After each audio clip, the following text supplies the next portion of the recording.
qu'est-ce que c'est que la participation à la bonne gouvernance en fait au sens donc, de l'augmentation de l'Afrique? Merci.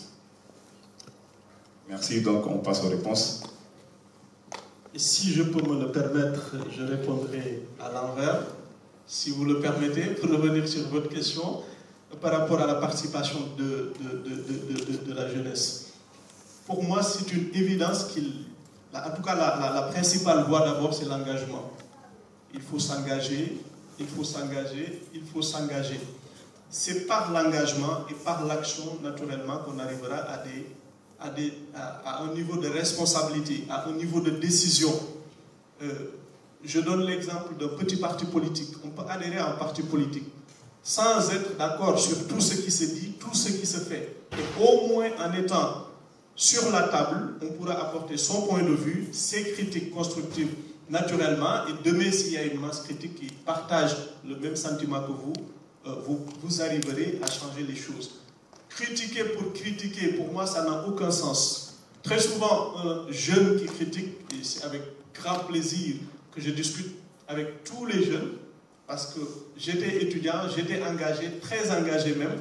Donc aujourd'hui, je comprends ce sentiment d'une certaine jeunesse que je ne cautionne pas malheureusement aussi, parce que je suis convaincu qu'on peut ne pas être d'accord, mais être élégant dans ce désaccord, dans la critique. Et le plus important, ce n'est pas forcément la critique, mais ce qu'on apporte, ce qu'on met à la place de la critique.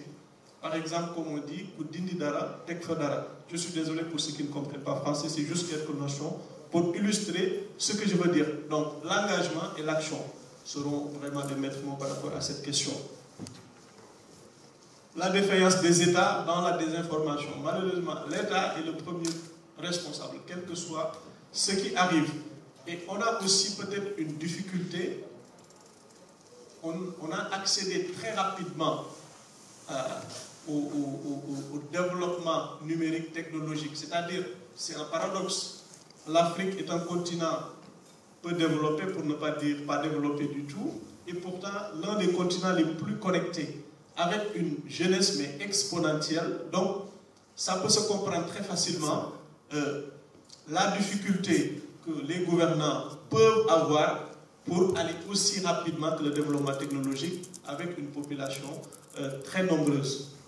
Je ne sais pas si j'ai tout à fait répondu à la question, mais c'est ce que je voulais dire par rapport à ça. Peut-on parler de paix et de sécurité?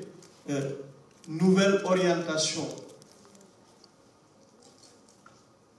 On n'est pas totalement autonome, mais quand même on est indépendant. Et même si on n'était pas autonome, indépendant, rien ne nous empêche quand même de parler de paix et de sécurité. Je donne l'exemple du Sénégal. Que Dieu nous en préserve davantage, mais jusqu'à présent, on n'a pas été touché par le phénomène djihadiste. Pourtant, on est entouré par une ceinture de feu, comme ils disent très souvent. Le Mali, le Niger, là-bas, Burkina, un peu la Côte d'Ivoire.